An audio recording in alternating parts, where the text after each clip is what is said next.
வரஸ்ரீ herbal product viewers அனைவருக்கும் வணக்கம். இன்றைக்கி கொய்யா மால்ட் எப்படி பண்ணலான்னு பார்க்கலாம்.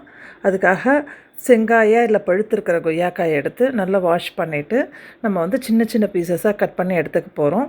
இந்த பீசஸ் எல்லாமே ஒரே சைஸாக இருக்க மாதிரி கட் பண்ணி பரவலாக ஒரு தட்டில் போட்டு வளர்த்தி எடுத்துக்க போகிறோம். தூசி படாமல் இருக்க ஒரு துணியை போட்டு மூடிட்டு நல்லா வெயிலில் வச்சு காய வச்சு எடுத்தோம்னா ட்ரைடு இந்த கொய்யா நமக்கு கிடைக்கும்.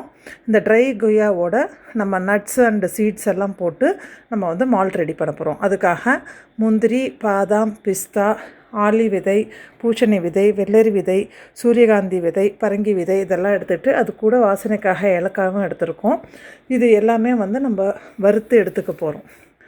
இந்த எல்லாம் போடும்பொழுது எள்ளு வாசனை பிடிச்சவங்க எள்ளையும் எடுத்துக்கலாம். ஏன்னா எள்ளு நல்லா நமக்கு போனுக்கான ஸ்ட்ரென்த்து, கால்சியம் சப்ளிமெண்ட் கொடுக்கறதுனால எள்ளு பிடிச்சவங்க எடுத்துக்கலாம். நான் இதை ஒரு காமனாக பண்ணுறதுனால எள்ளு இதில் நான் சேர்க்கலை. இதை நல்லா வறுத்து எடுத்துக்கிட்டு இதோட நம்ம சுவைக்காக, இனிப்புக்காக நம்ம கல்கண்டு சேர்த்து எடுத்துக்க போகிறோம். ஸோ இந்த மாதிரி எல்லாத்தையும் வறுத்து நம்ம இந்த ட்ரை கொய்யாவை ஃபஸ்ட்டு போட்டு அது கூட கல்கண்டையும் போட்டு அரைச்சி எடுத்துகிட்டு வந்துட்டு அதோட இந்த நட்ஸு போட்டு அரைச்சிட்டு அதுக்கப்புறம் அந்த ட்ரை சீட்ஸ் எல்லாமும் போட்டு அரைச்சி எடுத்துக்க போகிறோம்.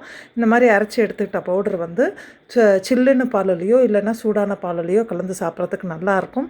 டேஸ்டியாகவும் இருக்கும். ஒரு ஹெல்த் ட்ரிங்க் இது. இது குழந்தைகளுடைய டேஸ்ட்டுக்கு ஏற்ற மாதிரி இருக்கும். வேணும்னா கொடுத்துருக்குற நம்பரில் காண்டாக்ட் பண்ணுங்கள். தேங்க்யூ.